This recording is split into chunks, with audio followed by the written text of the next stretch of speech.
አንቀጽ 49 ንዑስ አንቀጽ 5 ላይ ቀደም የጠቀስከው ነገር አለ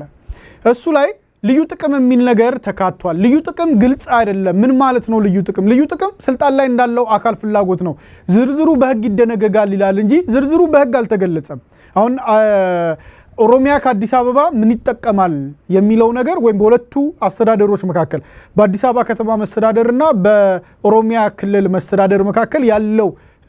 ሌጋል ግንኙነት ምን መምሰል አለበት በምን ድረስ አብረው ይሰራሉ በምን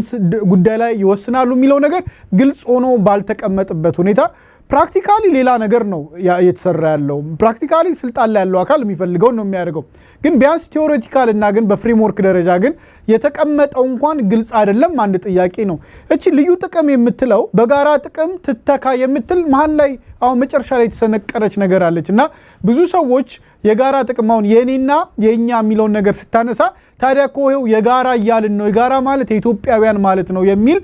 ነገር እየተጠቀሰ ነው ምናልባት ይሄ የጋራ የሚለው አንተ የህግ መምህር ስለሆንክ በዚህ ላይ አንቀጽ 49 ቁጥር 5 ላይ ያለችው የጋራ ተጠቃሚነት ሲል ሌሎች ክልሎችን ያካተተ ነው ወይስ ኤክስክሉሲቭሊ በኦሮሚያና በአዲስ አበባ ከተማ መስተዳደር መካከል ልዩ የሚለው ወደ ጋራ ሲሸጋገር ኦሮሚያን ብቻ ነው የሚመለከተው የሚለው ነው ክሊር አድርገን ብናልፈው እሺ የመጀመሪያው ራሱ ልዩ ጥቅም የሚለው አንቀጽ 49 ላይ ከሶስት ነገሮች ጋር የተያያዘ ነው ሶስት ብቻም ሳይሆን ኤንድ በእንግሊዝኛ ሁለት ነገር ነው አንደኛው አገልግሎት ነው ከአገልግሎት አሰጣጥ ጋር which is integrated urban planning የምንለው ምክንያቱም የምትቀራረብ ከሆነ ከተማ ለብቻው ተነጥሎ ስለማይኖር ወደ ወንም እየሰፋ ነው የሚሄደው በተፈጥሮ ያን ስታደርገው ኢንቲግሬት እያደረክ ነው የምትሄደው አንደኛው እሱ ነው ሰርቪስ ሲባል ብዙ አይነት ሰርቪስ አለ ለምሳሌ አዲስ አበባ ሆኖ አካባቢ ያለው ማህበረሰብ የባስ ሰርቪስም ያገኛል አብሮ የሌሎቹንም ሰርቪስ አብሮ ያገኛል ሰርቪስ ሰፊ ነው ትምህርት ቤት ካለም እሱም ሰርቪስ ነው ሁለተኛው ናቹራል ሪሶርስ ነው አዲስ አበባ ለብቻዋ የተለየ ናቹራል ሪሶርስ አይኖራትም ስለዚህ ከአካባቢው ትጠቀማለች ይሄ ናቹራል ሪሶርስ መሬት ራሱ ናቹራል ሪሶርስ ነው ውሃ ናቹራል ሪሶርስ ነው ማዕድንም ካለ ናቹራል ሪሶርስ ነው ተጨማሪ ፋብሪካም መከፍት ከሆነ ናቹራል ሪሶርስ ነው ናቹራል ሪሶርስ ስለሚያስፈልግ ወይም ይሄም ያንን ፕሮቫይድ ስለሚያደርግ መሬትም እየተራቀቀ ነው የሚሄደው ኢንቫይሮንመንታል ኮንሰርን ይኖራል እንደምታውቀው እነኚህ ሁሉ ናቹራል ሪሶርስ ውስጥ ይገባሉ እነኚህ ሰርቪስ ኦር ናቹራል ሪሶርስ የሚለው አንድ ነው ግዴታም ስለሆነ ሎጂካል ስለሆነ ምን የተቀመጠው ሁለተኛው ግን ጆይንት አድሚኒስትሬሽን ወይም የጋራ አስተዳደር ይላል የጋራ አስተዳደር ምን ነው የሚያካትተው በደንብ ያልተበራራው ህገ መንግስቱ ላይ ኮሜንተሪ ላይም የለም በነገራችን ላይ አንብቤ ያለው ህገ መንግስት ሚኒት ላይ የጋራ አድሚኒስትሬሽን የሚለው አንደኛው ፒዩርሊ ጁሪስዲክሽን ነው በህግ ቋንቋ የትኛው መንግስት ስልጣን ይኖረዋል የስረ ንግል ስልጣን ፖሊስ ለምሳሌ አንድ ወንጀለኛ ሆት ፐርሲዩት ላይ ቢሆን የትኛው ክልል ፖሊስ ስልጣን ይኖረዋል አንድ ከዛም ቀጥሎ እንደገና የህግ የማውጣት ስልጣን የትኛው መንግስት ነው ፐርሰናል ጁሪስዲክሽን ኦር ማቴሪያል ጁሪስዲክሽን የሚኖረው ይሄ አንዱ ነው ጁሪስዲክሽን የምንለው ነው ብዙ ሀገራትንም ከሀገር ግንኙነትንም በአንድ ሀገር ውስጥ ደግሞ ኢንተርገቨርንመንታል ሪሌሽን የምንለው በፌደራል መንግስት ውስጥ የሚበይን ነው ይሄ አንዱ መገለጫ ነው ከዚህ ውጪ ፕሮጀክት ይኖራል ጆይንት አድሚኒስትሬሽን ይኖራል የጋራ ፕሮጀክት ቅድሙ ናቹራል ሪሶርስ ነው ግን የፕሮጀክት በጋራ አድሚኒስትሬት ልታደርግ ትችላለህ በጋራ ልታቅድ ትችላለህ እነኚህ ነገሮች ቋንቋ በደንብ ተፍታተው እስከዛሬም በህግ እንዳልከው በህገ መንግስቱ ላይ እንደተቀመጠ ነው ያለው ይሄንን በምክክር ሂደቱ በደንብ አድርገው ቢያፈታቱ እንዳንደማራጭ ከመጣ ማለት ነው ይቀጥል ከተባለ ልዩ ጥቅም በደንብ ምክንያቱም ከዚህ በፊት ለሆነ ወያየት ይችላሉ እንዳለ የሚሉት ሊጠይቁ የሚችሉት ይሄኛው የሚፈጸምበት መንገድ በደንብ ግልጽ ሆኖ ቢያንስ ግልጽ ይሁንልን የህጉ ሲወጣ እነኚህ ነገሮች ከግንዛቤ ስለሚያስገባ አንደኛው ይሄ ነው ሁለተኛው ይሄ ልዩ ጥቅም የሚለው ራሱ ስተት ነው መግባት አልነበረበትም በአንድ ሀገር ውስጥ በአንድ ከተማ ላይ ቤዚካሊ አዲስ አበባ የሁላችንም ስለሆነች አንድ ክልል ልዩ ጥቅም ሊኖረው አይችልም አይገባም የሚል ደግሞ አለ ብዙዎቹ ኮንሰርን ብዙዎቹ መንግስቱ በዚህ መልኩ መቀረጽ አልነበረበትም የሚሉ አሉ እነኚህ ሁለተኛ ቡድን ናቸው የሚቃወሙ ናቸው ስታተስ ኮ እንዲመጣ የሚፈልጉ ቡድኖች ናቸው በግለሰብ ደረጃም በፓርቲም አሉ ይሄንን እኔ ለምሳሌ ልዩ ጥቅምና ከልዩ ፖሊስ ጋር ተያይዞ ልዩ የሚሉትን ነገሮች በአርቲክልም ጽፌያለሁ የዛሬ 3 ዓመት 4 ዓመት ሁሉ እንደጋጣሚ ሆነው ልዩ ጥቅም ባለበት ቦታ ሁሉ ልዩ ጥቅም ነገር መቅረት ነው ያለበት። በህገ መንግስቱ ላይ የተቀመጠው ይሄ አንቀጽ 49 ንዑስ አንቀጽ 5 ቢያንስ በሌላ መልኩ ሪፍሬስ መደረግ አለበት፣ ፓራፍሬስ መደረግ አለበት። ልዩ ፖሊስ የሚባለው ደግሞ ዲስባንድ መደረግ አለበት የሚል እኔም በግሌም ቢሆን አቋም ይዤ ስከራከርበት የነበረ ጉዳይ ነው። ሶ ናው ምን ያሉት ሲያመጡ ስለዚህ እነኚህ ሁለት ፖዚሽኖች አሉ። አክቹአሊ እንደውም ኤክስትሪም የሆነው ቅድም እንዳልኩት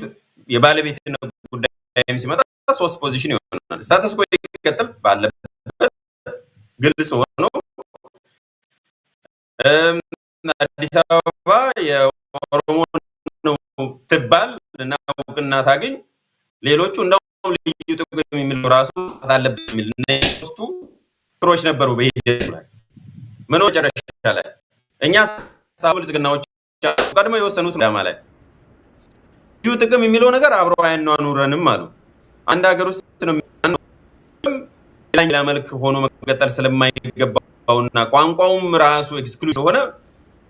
ልዩ ጥቅም ሳይሆን የጋራ ጥቅም ወይም የጋራ ተጠቃሚነት መሆን አለበት ብሎ ብልጽግና መጣ። ያንን ሲያመጣ ብዙዎቹ የጋራ ተጠቃሚነት ከተባለ ይሄማ ሰየው አዲስ አበባ ነች ሁሉም ሞገስ ኔትወርክ ትንሽ እያስቸገረ ነውና እንደሊቱ ሞገስ ስታክ አድርጓል። ኦኬ አሁን ተመልሰ መጣል። ትንሽ ኔትወርኩ ተቆራርጦ ነበር። አሁን ጥሩ ነው። እሺ ይቅርታ ደግመዋል። እሺ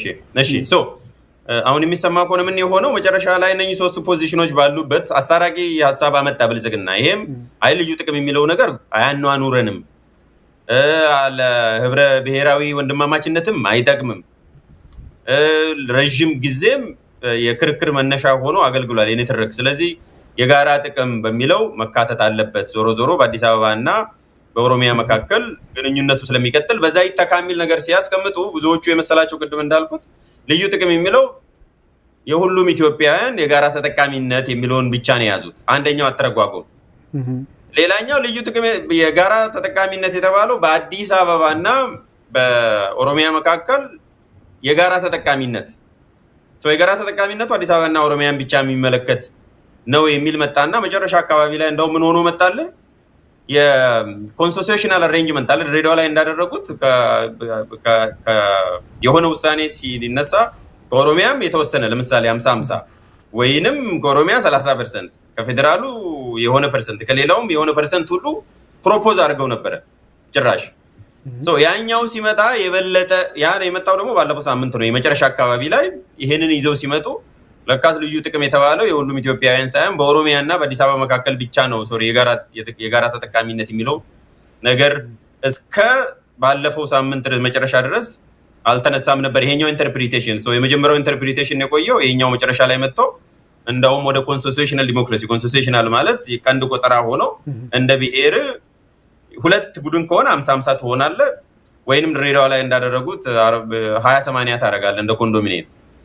ያ ሁሉ አይዲያ ተነስቶ ነበርና አሁን መጨረሻ ላይ ግዘፍ ነስቶ ሲያጨቃጭቅ የነበረውም ይሄኛው ኢንተርፕሪቴሽን ነው። ባጭሩ የጋራ ተጠቃሚነት የሚለው በአዲስ አበባ እና በኦሮሚያ መካከል ያለው ነው የሚመለከተው በዋናነት። መልካም እንግዲህ ይሄ በጣም የሌጋል ተርምም ስለሆነ የአንቀጽ 49 ቁጥር 5 ላይ ወይም ንዑስ ቁጥር 5 ላይ ያለው ምንድነው? በግማሽ አረጉ አዲስ አበባ በኦሮሚያ ክልል መሃል የሚገኝ በመሆኑ የሚነሱ ሁለቱን የሚያስተሳስሩ አስተዳደራዊ ጉዳዮችን በተመለከተ ያለው ልዩ ጥቅም ነው። እንግዲህ እቺ ያለው ልዩ ጥቅም የምትለው የጋራ ጥቅም ይጠበቃል ወይም ደግሞ ወደ ጋራ ጥቅም ይሆናል ወደሚል ነው እንግዲህ ይቀየር የሚል ነገሩ እንጂ ደሆል እንትኑ አይደለም ይቀየር የሚል ነገር የተነሳው። የመጀመሪያው ቅድም ሞገስ እንዳልከው በኦሮሚያ ክልል መሃል የሚገኝ መሆኑ የሚለው ወይም እሱን የኦሮሚያ መሆኑ ወደሚል ወይም ደግሞ ተርሚኖሎጂው ሊለያይ ይችላል፣ ግን የኦሮሚያ መሆኑ ይረጋገጥልን የሚል ሀሳብ ተነስቶ ብዙዎችን ያስቆጣም ያስደነገጠም ሀሳብ ሆነ። ከዛ ነው እንግዲህ እቺ ልዩ ጥቅም አሁን እንዳብራራኸው ወደ ጋራ ጥቅም የመጣው። የጋራ ጥቅም ሲባል